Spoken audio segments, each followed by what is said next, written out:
There is no battery icon on the taskbar. Let's see how to add battery icon.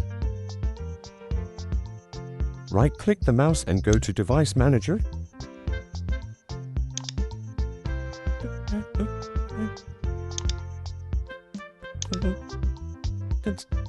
Now right-click the mouse and select Update Driver.